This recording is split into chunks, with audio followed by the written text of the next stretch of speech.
Hi, good afternoon, everyone. We'll just give it a couple of seconds, minutes or so, just to let everybody connect this afternoon. I hope everyone's well, enjoying a little bit of sunshine where you are, hopefully.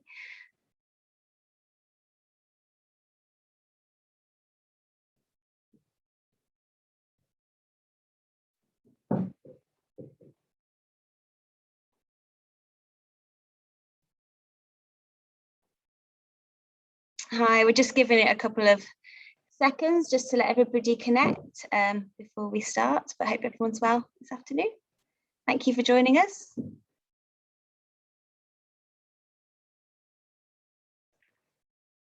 Okay, let's dive in. So hi everyone, and welcome to this IAB Europe Industry Insider with Magnite. We're very happy to have you all joining us live this afternoon. For anyone that doesn't know me, I'm Lauren Wakefield. I'm the Marketing and Industry Programs Director at IAB Europe. And just to give you a little bit of a background on our Industry Insider webinar format. So this was something we created initially back in 2020, just to help provide real learnings and insights from industry leading companies. We want to be able to present the latest trends and best practices from across our industry. So we've covered a wide variety of topics so far already this year. We've looked at things like curator marketplaces with Xandr. We've dived into e-commerce with Facebook, and we've also looked at identity solutions with Adform. But today we're very excited to have Magnite with us to share their latest research, CTV is for everyone. Leading the session today, we've got Edward Wale, Managing Director CTV EMEA at Magnite. He's going to be sharing the results of this research. He will then hand over to his colleague, Julie Selman, Managing Director, UK and Nordics for Magnite, who will moderate an industry-leading panel of experts from GroupM, Pluto TV, Dentsu, and they're going to be further exploring how CTV has changed the way advertisers need to approach their TV and omnichannel strategies in 2022 and beyond, and just generally share their thoughts on the research that's being presented. Just before I hand over to Ed, a little bit of housekeeping. So at the bottom of your screen, you should see an interface with a Q&A box. So if you do have any questions today for any of our speakers and for our panelists, do please add them in there. We are live, so we do really encourage you to post any questions that you have. Also, just to let you know that the session is being recorded, so we will be sharing this with you all in our post-event email, so anything you want to listen back on will be available for you to do so. With that, Ed, I will hand over to you to go through the research. Thanks so much, Lauren. Can you hear me? We can, yes, loud and clear. Thanks everybody, and welcome to Magnite's Industry Insider session. Today I'm Ed Wale, I'm the MD for CTV over at Magnite in EMEA.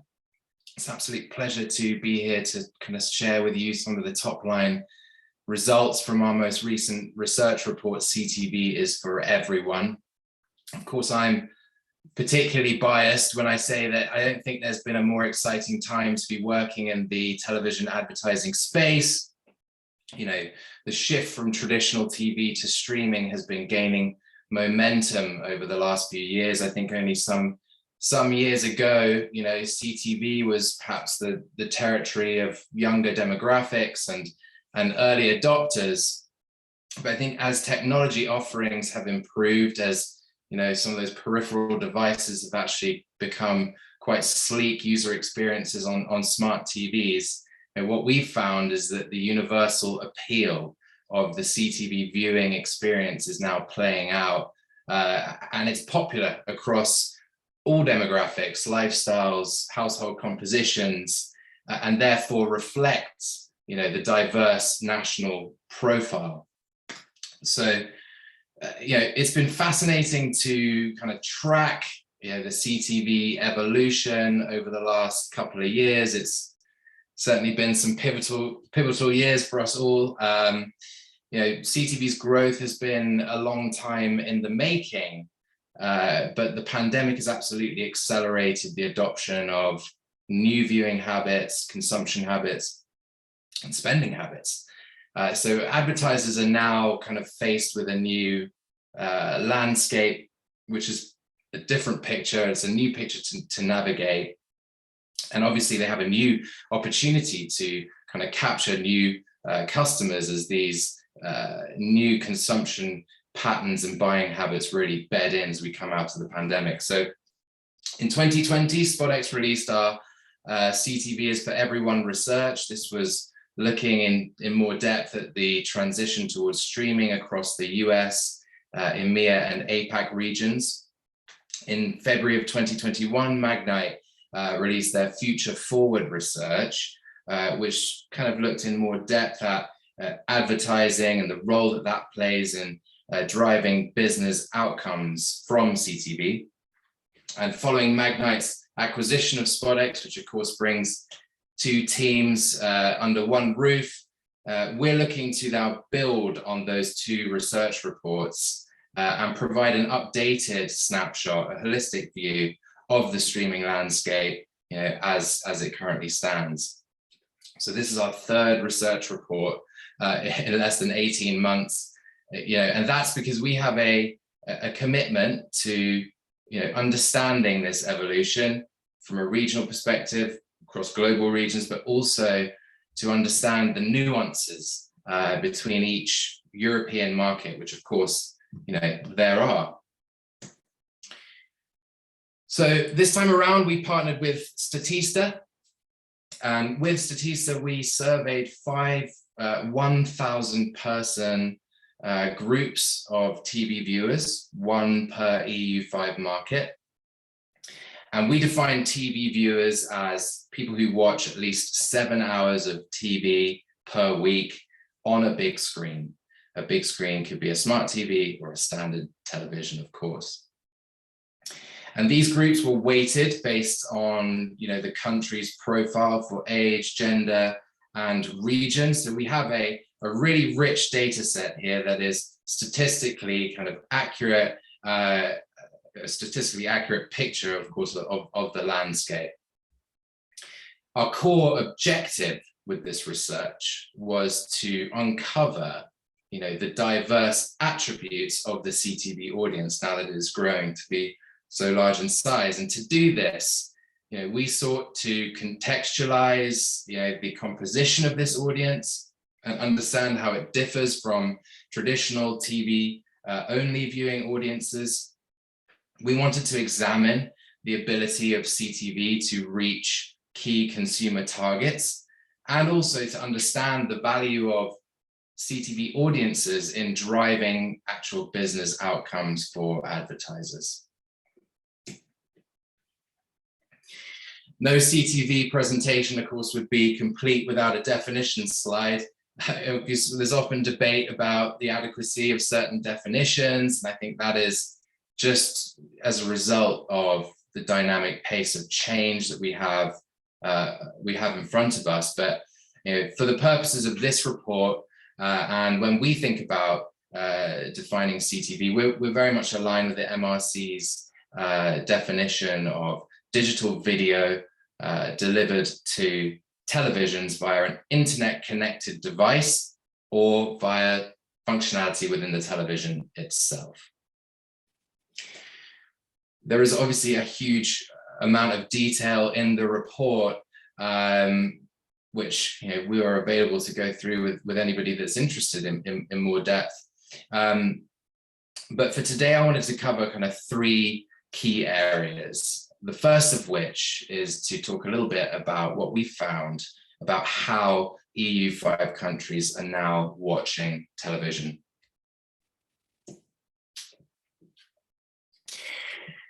So this is the first kind of key takeaway from the research report, and that is that hybrid viewing is the new normal. We asked respondents, how they access TV content. Is it via traditional free-to-air, cable, satellite, or a connected TV? I think the results were pretty stark. Almost 8 out of 10 EU5 households now watch a mixture of linear and CTV television content. CTV-only households, which, fun fact, is a category I fall into, is still very much in the minority. But conversely, also, the traditional TV-only viewing bucket is becoming increasingly a a rarer breed. And that's true, obviously, as you can see across the European average, but as we've said, it's important to understand what are the nuances market by market. And perhaps the most standout on this slide is the French market, where the traditional TV only viewing audience still represents 37% of total viewing. And there's a number of reasons for that, market factors and so on. And so each market is moving at different speeds, but the bottom line is that on the whole, primarily audiences are now watching a mixture of linear and CTV. And that, I think, means it's ever as important now to understand, what is the optimal balance, the optimal mix of these two mediums for a particular brand's target audience and objectives.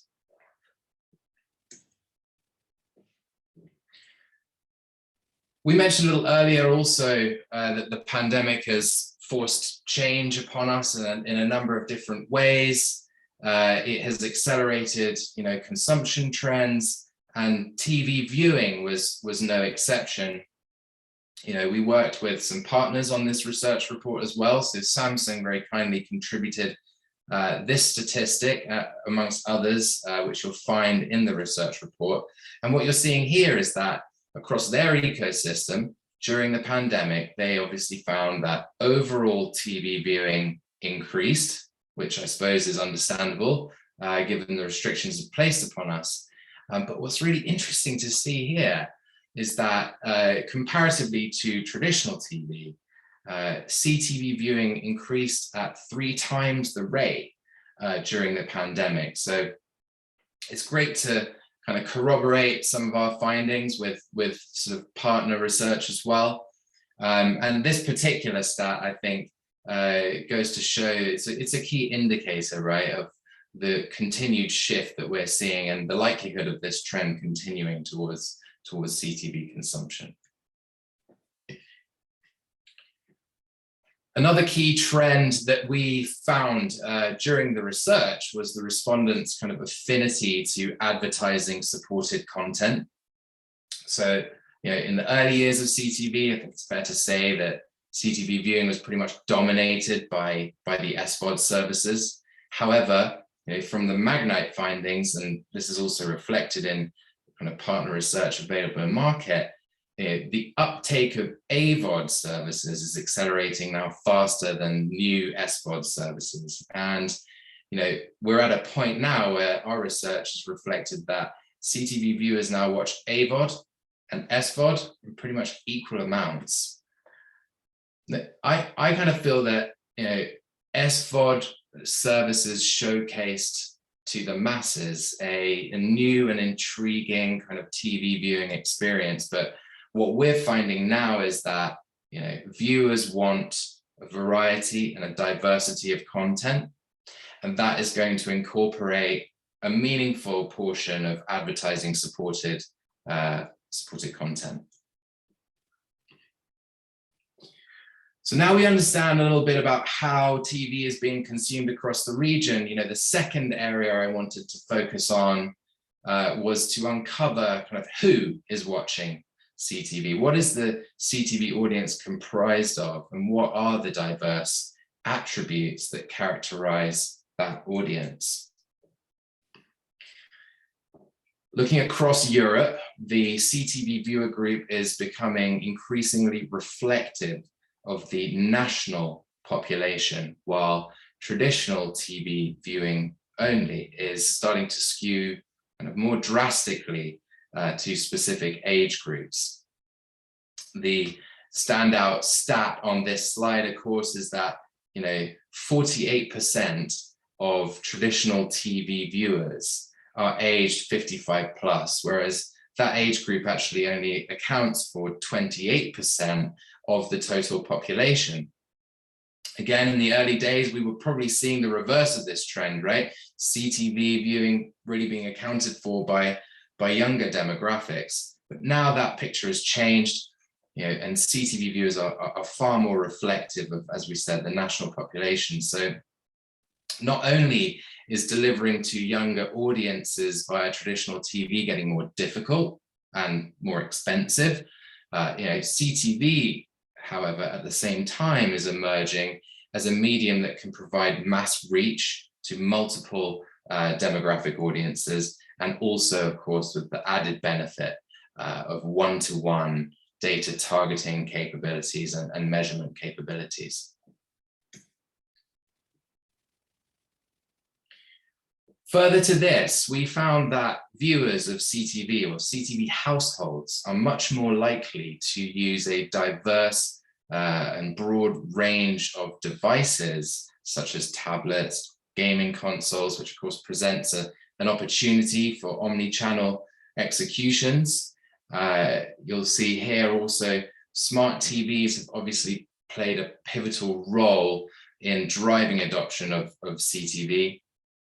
I think it's fair that in regions like the US and Western Europe, smart TV functionality is not really a differentiator anymore. It's kind of table stakes. You have, the large manufacturers investing in their operating systems and their UX, but also other manufacturers partnering with operating systems to bring smart functionality to their environments as well. So, that trend is only increasing, but it's also then interesting to note that 38% of traditional TV-only viewers are viewing on a smart TV, and they just haven't activated that smart functionality yet.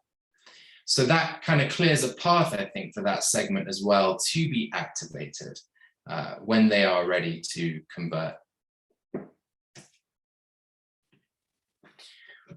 Households with children was another kind of key consumer target that we found was very well represented amongst the CTV viewer audience, with 50% of CTV viewers having children under 18 in the household.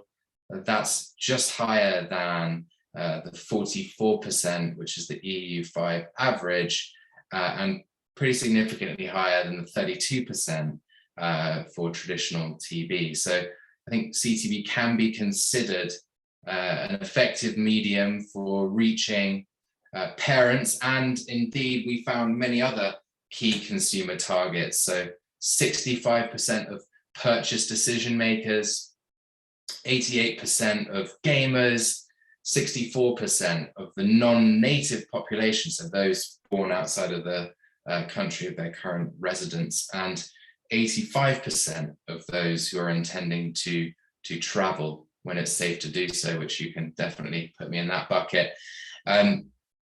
So you'll see when you get into the report, and hopefully this gives you a hint that the diverse attributes of the CTV audience actually span demographics and household composition and device usage and key consumer targets.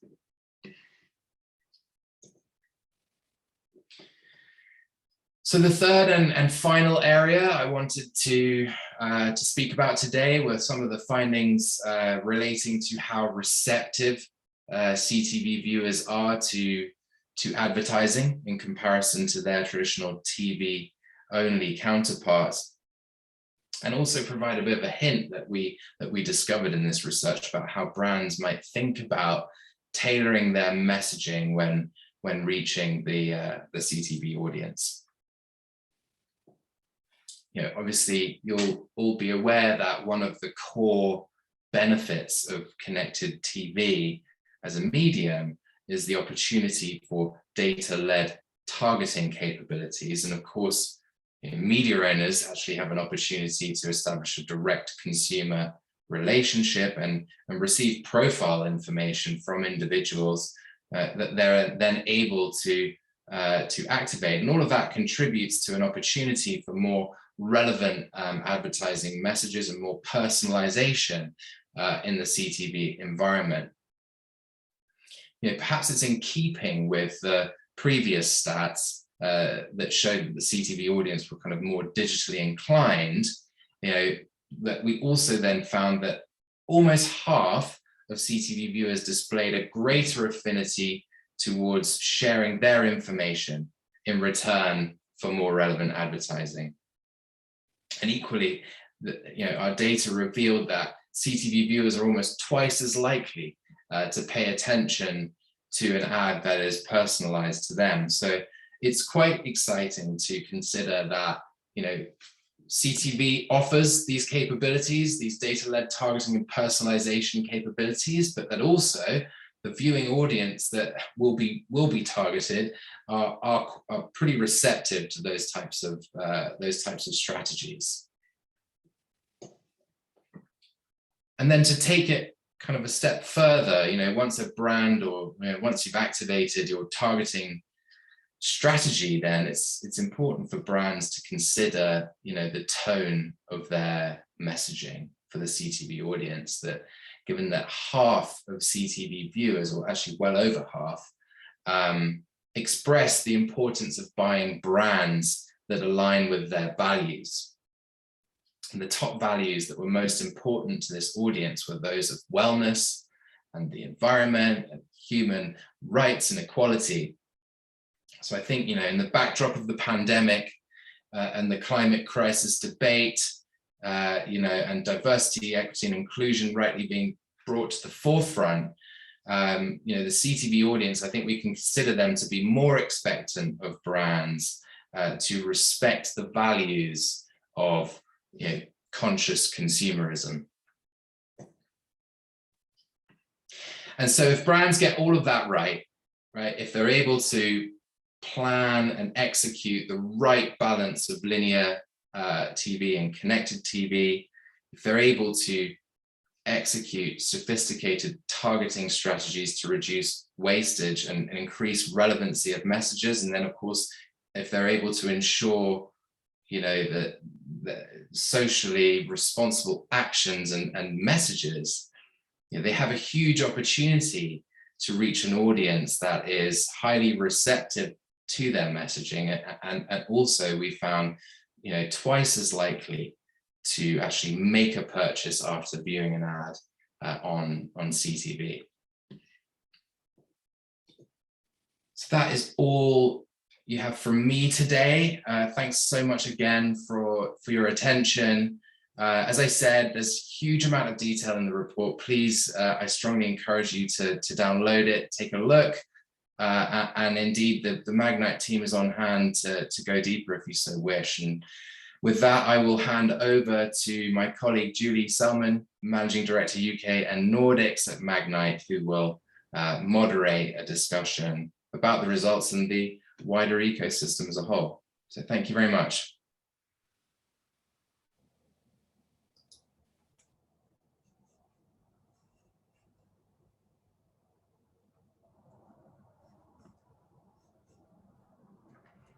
Hi, everyone. I hope you can hear me and see me. Thank you so much, Ed. That was really interesting. And thanks for everyone joining our panel today. We have some fantastic speakers. I'll start with introductions. So I'm Julie Selman. I'm the MD for UK and Nordics at Magnite. And Tatiana, you want to introduce yourself? Sure, thank you so much, Julie. So I'm Tatiana. I'm responsible for the AdSales partnerships at Pluto TV in Europe. Feeling very, very happy and honored to be here with you today. Great, thank you. Tara, you want to go next? Sure, my name is Tara. I'm Operations Director at Dentsu, and I sit over the programmatic team. Thank you. And Simon?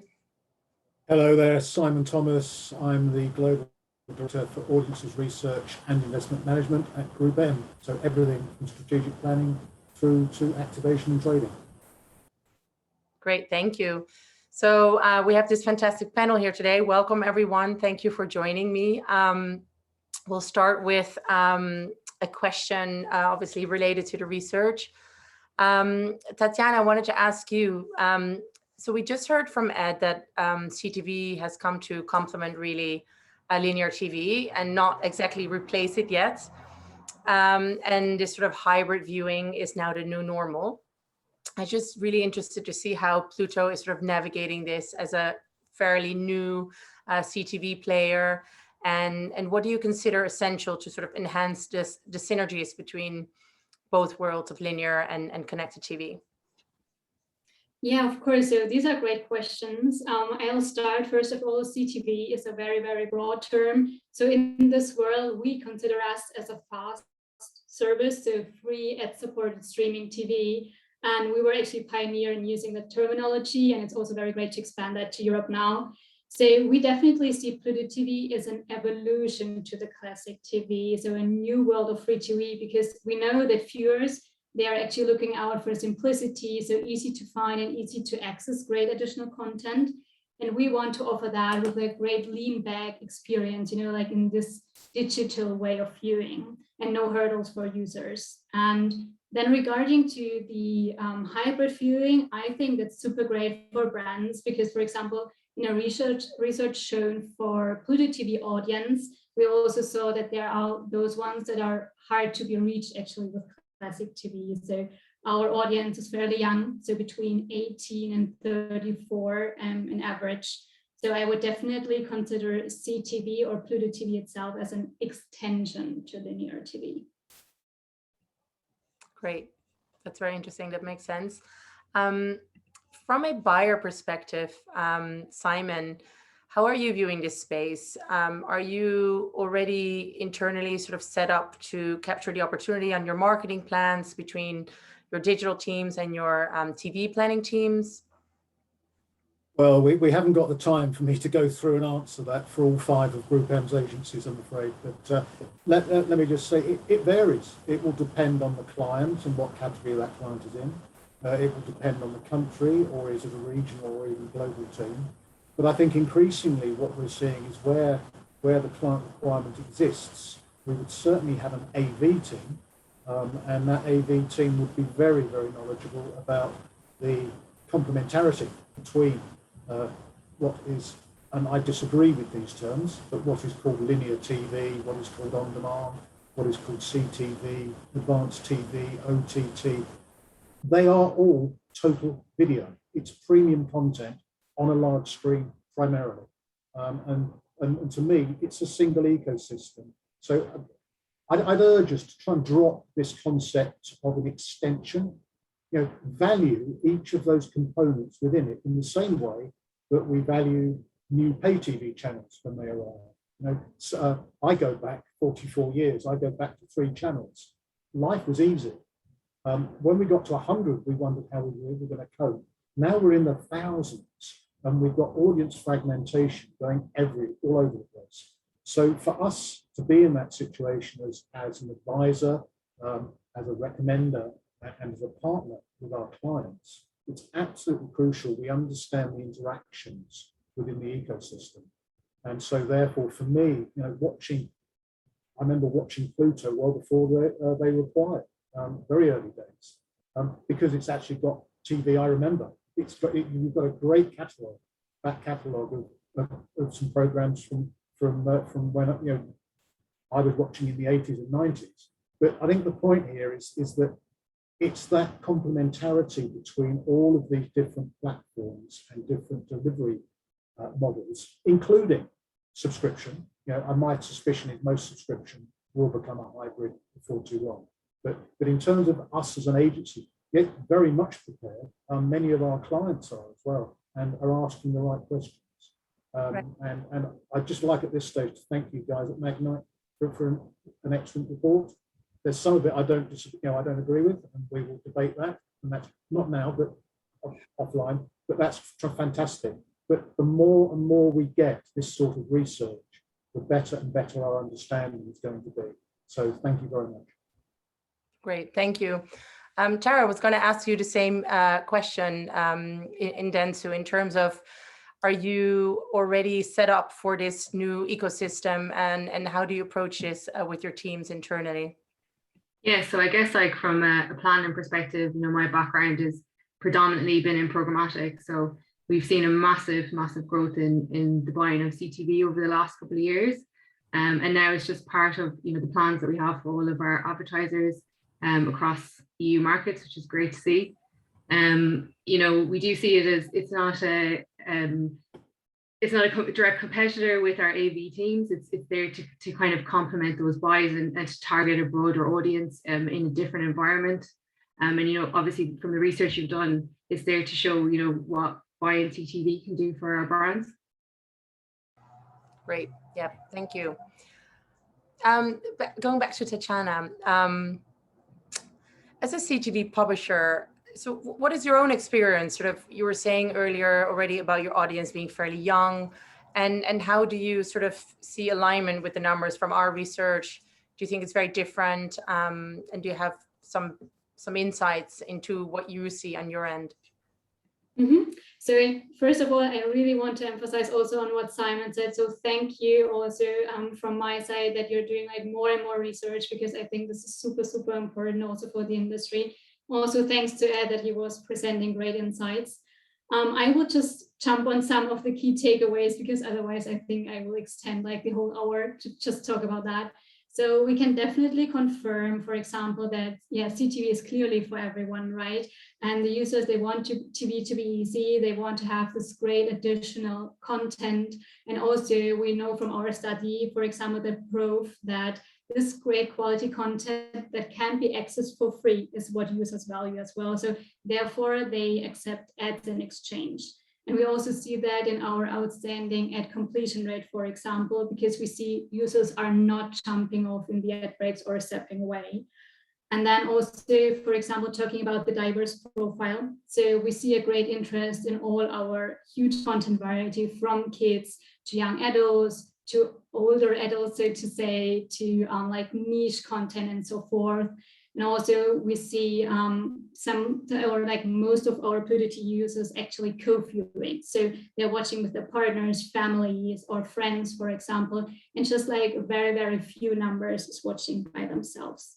And of course, also like over the last year, but I think that's nothing new or not a surprise, we also saw user numbers growing and watch time increase, of course, and especially like the long session durations on the big screen, they're very, very impressive to us. And last but not least, what I think is really good to emphasize also on with CTV is the fourth key takeaway you presented. So when CTV reach goes beyond the boundaries of language and location. For example, Pluto TV, it's available in 26 countries globally, which is, for example, here in Europe, we are allowed GSA in UK, Spain, France. And we also launched Italy last week very successfully. So we also want to offer like our service everywhere actually where possible, and also in the different regions we're offering domestic content, for example in Italy, then in Italian language, but also international content, for example in English. Yeah, congrats on your launch in Italy. I saw Thank that you. news. Just on the ad experience then, Tara, so obviously this is, you know, this new the streaming service in exchange for curated content is really a great positive trend, obviously, for the advertising industry. But how can we make sure that we are providing advertising that doesn't compromise the user experience and keeps people watching this sort of ad-supported content and doesn't sort of put people off? Yeah, I think like, you know, it is covered in the research, but it's all around, you know, showing people relevant ads to the content that they're watching, so that they're actually interested in what they're seeing, and, you know, not bombarding them with too much in a small space of time. You know, it's great to see that people are more interested in watching ads in these environments than in traditional TV. So, you know, from the kind of the research and from what we're seeing from our performance, especially across programmatic activity, we just need to keep making sure that it is relevant and that the targeting that we have in place is correct and that we're reaching the right audiences. And because these people who are in CTV and the audiences in that space are a lot more aware of what they're interested in, their political views and things along those lines. So those are things that, you know, when we're planning for our clients, we have to be aware of and keep in mind always as this space keeps expanding and growing. Yeah, thank you.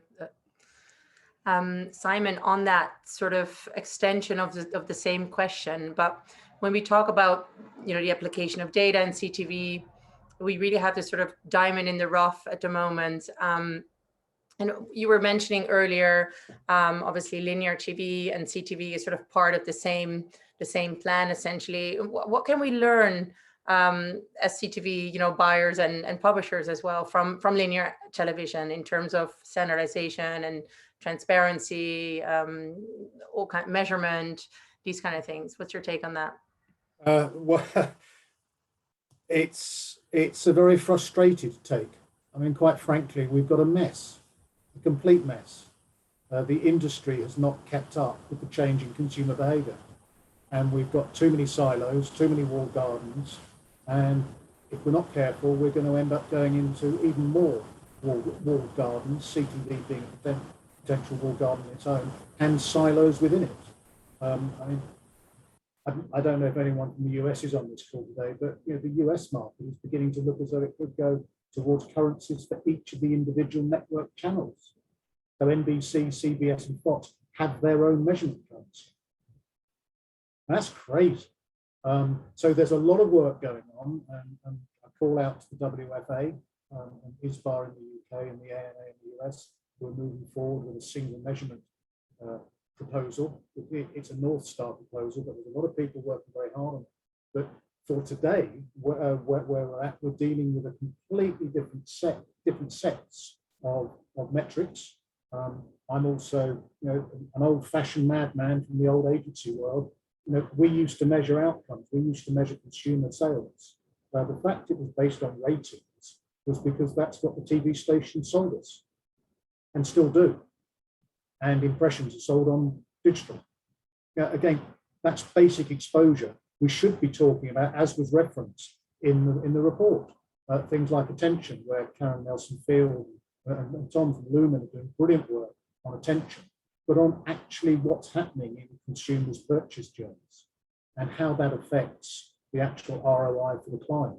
Because when we're measured by our clients' performance and our clients are measured by their boards, it's in profitability and sales.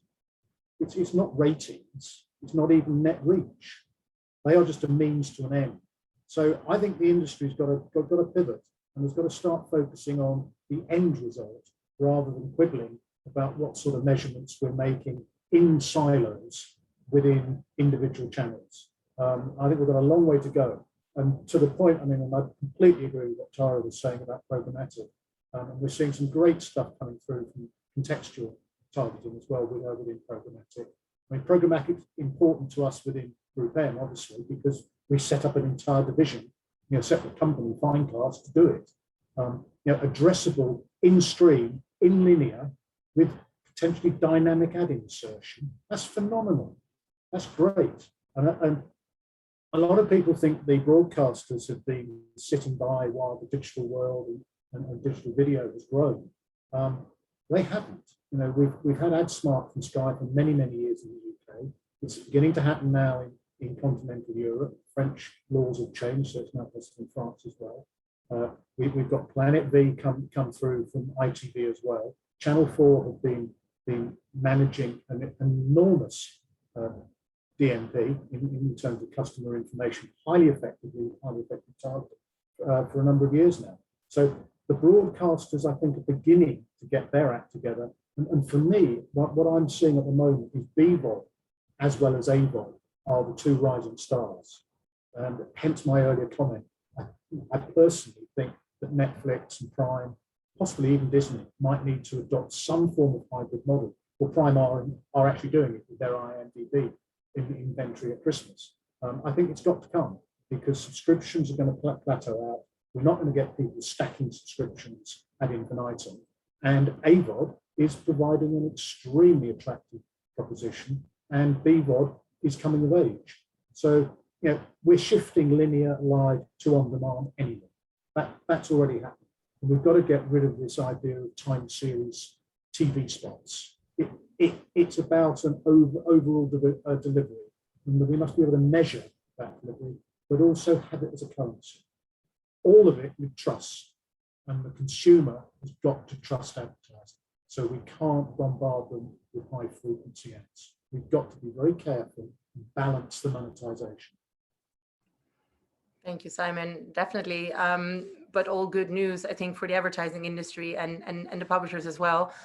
Tara, on that, what other key challenges do you see as a CTV buyer at the moment, and what do you think we need to do to overcome them? Obviously, we've just heard from Simon regarding measurement and the fragmentation of different ways to measure and count things. What's your take on that? Yeah, I agree. I think, when we talk to clients about the CTV space, measurement is always the first topic that comes up. It's not traditional measurement, and it's not really fully digital either in terms of what we can measure. so it doesn't really hit either bracket. I think though what has been emerging over the last couple of months and what we'll see to continue to grow is stats around attention, which is really going to be key. So looking past those traditional media metrics, whether they be TV or digital, is going to be so important. And that's not just for CTV, but the whole ecosystem, to have one way of measurement across multiple buys. And I think CTV is actually leading the way in that, which is great as it expands. And I think there's a lot of third-party companies who are getting on board as well to help with this measurement piece, in terms of not only looking at attention, but also looking at, brand lift metrics, what is it doing? And even from the report, looking at how we can attribute CTV to, lower funnel activation and how it actually drives sales. So those kind of outcomes are going to be so important to measure going forward. I think it's like the only real roadblocker that we kind of see, maybe some things around verification. But I think the third-party verification companies out there are also getting on board with that too. So, once we kind of cover all of that, I think it will be a better story to tell our clients and to be able to report back on an attention metric rather than these generic, metrics that we've been using historically, and to have a consolidated digital buy with CTV in there with one measurement piece. Great, thank you. So Tatiana, back to you, the other side. What are your collective priorities, sort of as a group, but initially Tatiana, for the industry in sort of the next year, to make the most of this amazing CTV momentum and all these panels you're doing on this? So what needs to happen really for you guys to be successful? I can just agree what Tara and Simon were talking about. So definitely, for example, when we start with the industry, unified standards, when it comes first and foremost to the same understanding of CTV, for example. So agreeing on the definition, how it's working, its benefits, and also the developments. So I think that's very, very important, but also the measurements that both were previously talking about are super important and priorities. I mean, talking, of course, through my Pluto TV classes today. So we also, of course, want to leverage this great momentum, what we have currently. So we want to expand our distribution portfolio and geographically also, so that we're present with our fast service, everywhere where it's possible, and adding more curated content. Also, of course, what was previously discussed, keeping this perfecting ad experience and user experience to have this balance for both sides. So that's actually, I would say, the main priorities. Great, thank you. And Tara, on your end, what is sort of your priority for the next year in order to make the most of this momentum of CTV? Yeah, I guess for us, it's constantly keeping up with what's happening in the CTV space, offering it to our clients and educating our clients too on the benefits that CTV brings. And how it can kind of complement their traditional TV buys, but also complement their digital buys. So for us, that's a big part of what we want to plan for next year and to continue to grow across. CTV is quite a broad space. It's not just AVOD, there's BVOD in there, and there's a lot of nuances in different markets that we have to be aware of. But actually, really, what it does is it allows us to target more granularly, and for us, that's a great opportunity for both us and our clients for 2022. Great, thank you. And then Simon, same question, but wanted to sort of add in there as well. What are you advising, your clients, so the advertisers? What are you recommending? What should be on the top of their agenda and priorities in regards to obviously CTV for the next year and beyond? It's not focused on CTV. It's focused on the total video marketplace, and also, it will depend on what that client's overall objectives are. I think I know a lot of clients during the pandemic period switched from their long-term brand building into pure performance. Some were in pure survival mode and had really tough times and did a fantastic job doing that. Others who had budgets and are well established. Obviously, I'm not going to mention names, but they continued to invest in brand. And what they're now finding is for every increase in percentage share, it's actually twice as profitable for them as it used to be, because they'd already invested in brand. So it's those sorts of conversations, looking at the place of CTV in that overall ecosystem. And it may well be as a reach extender. It may well be as a unique reach builder. It may well be a specific advanced segment audience target opportunity. It may well be lower down the funnel, or it could in fact be higher up the funnel for pure brand building. You know, it will depend. And there is, you know, in all my years in the business, I've never found a single model. Every single client is different. And often, you know, Tara will know this with Dentsu's clients and everybody else on the call from the agencies. You know, every single client is treated different depending on what their particular nuances and requirements are. And so what I think is fantastic is we've got a high quality premium medium, which is engendering higher qualities of creative execution. And I think that's the most important thing. It is that we get that communication of the brand and the brand's objectives, you know, that it wants to achieve with the consumers, and putting those two together at, of course, the most effective return on investment price. So that's about value. And I'm delighted that increasingly the conversation is about value exchange, you know, between the consumer and the brand, and between the consumer and the content provider, whether that be a subscription or a free-to-air one. Yep, thank you. Tara, similar for you, what are you going to be recommending to your advertisers, your clients really, for the next year with regards to CTV or total video, or however we want to call it? And what do you have any predictions of trends that you see emerging? Let's say we do a similar research next year. Where do you think? What do you think it will say? Yeah, like, you know, I agree with what Simon is saying. You know, for us, maybe a year or 2 years ago, selling in CTV was a different type of video buy, whereas now from a, you know, digital perspective, it's a lot easier to sell it in as a video buy, and be able to expand the offering and target more granular level with some fantastic data in there, especially when people are signing in and sharing that data. So it's great to be able to target at that very granular level, especially with what's ahead with cookies. It's a great way to, you know, move our clients away from using third-party data into environments like CTV, where we can target in a different way, but it's still customized messaging that we're sending to consumers. So for us, you know, that has been a main focus point over the last 12 months, and it's been a massive shift in the way that we plan and activate programmatic campaigns, and it will continue to grow into next year. Hopefully, if we have this conversation again next year, the measurement piece will be a lot cleaner across the ecosystem, and especially within CTV, so that will be a better way to measure. And I think, you know, attention is a huge buzzword at the minute, and that's going to continue to grow. And it's really important because, you know, essentially that's what we want. We want people to pay attention to these ads and to take an action off the back of that. So if we can kind of, as an industry, come together and create a measurement framework that actually works to incorporate the CTV space, that is going to be key in the success for 2022. Yeah, I think that's pretty clear on everyone's mind right now. Tatiana, any predictions from you? I think this is going to be the last question, by the way, because I see we have a lot of panel questions. So maybe your final 2022 predictions, what trends you see emerging for you guys? So I can definitely just like add on what Tara and Simon were saying again. So when it comes to budgets and ad investment, that we definitely will see an increase. And also when it comes to the advanced targeting, like contextual targeting, I think like everyone here in the room knows that ads are always best perceived and also remembered when they're relevant to the content. So I think that's true for everyone.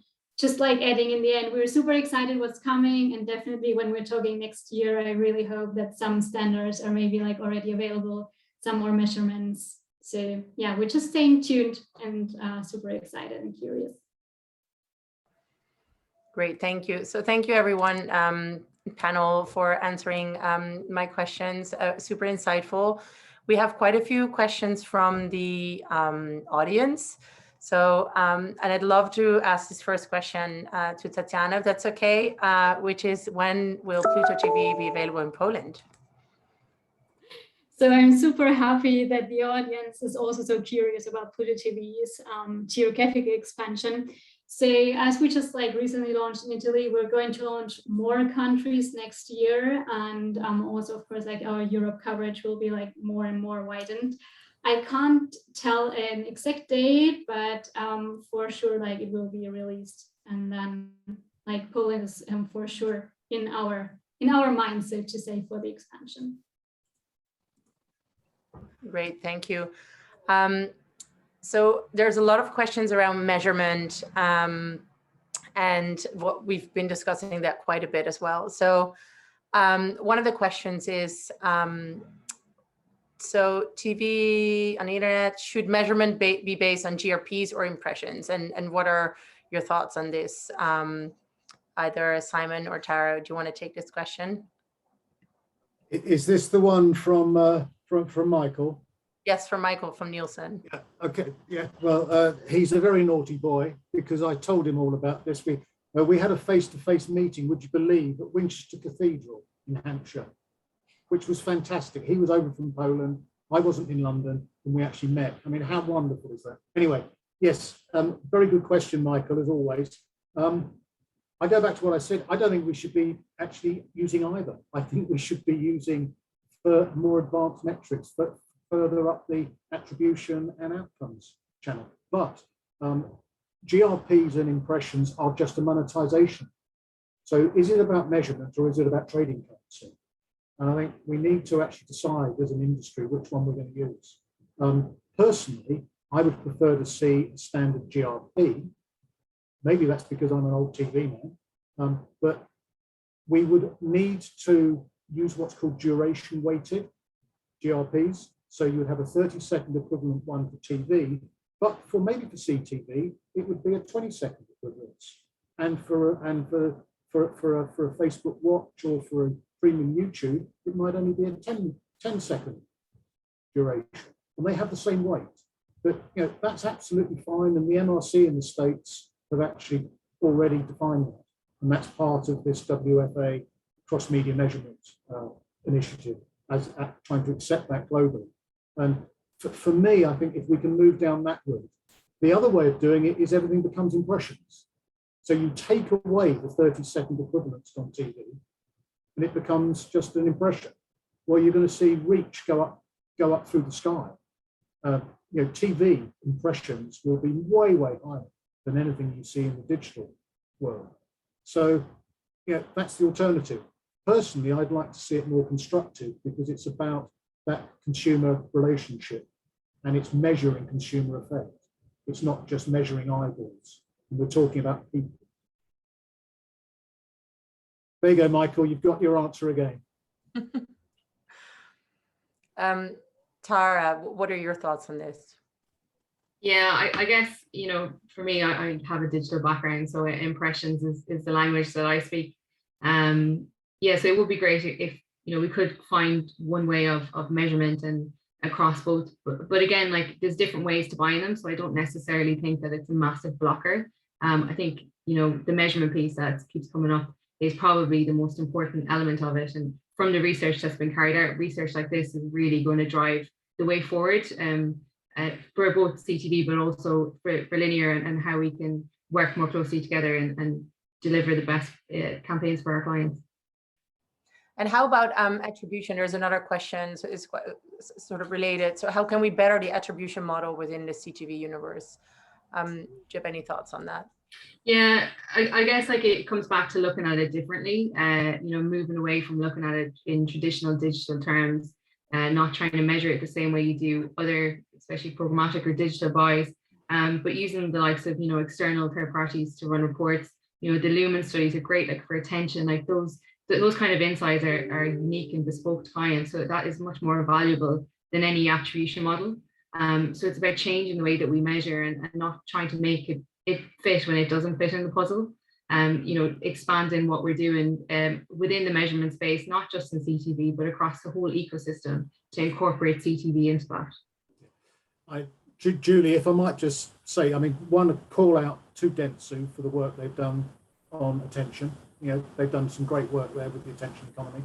And Tara's absolutely right. we need to move away from narrow digital attribution models. I mean, the worst one of which, of course, was last click attribution. I mean, absolute nonsense.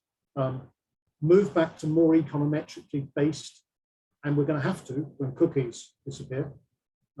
We will move into a far more sophisticated way of modeling at various stages of the purchase funnel. And as Tara said, CTV will become one of a number of channels that are activated to produce the overall effect. And the secret is how you attribute that effect. Something called multi-touch attribution, which is a very, very complicated science, which I don't totally understand, quite frankly. You need a data scientist. Right. Thank you, Simon. So I think this is going to be your last question, and then we will wrap it up. Question, how do you recommend advertisers to approach the messy landscape from a direct buyer perspective? So how do you find the right publishers and the balance with getting enough reach and impact with first trial campaigns?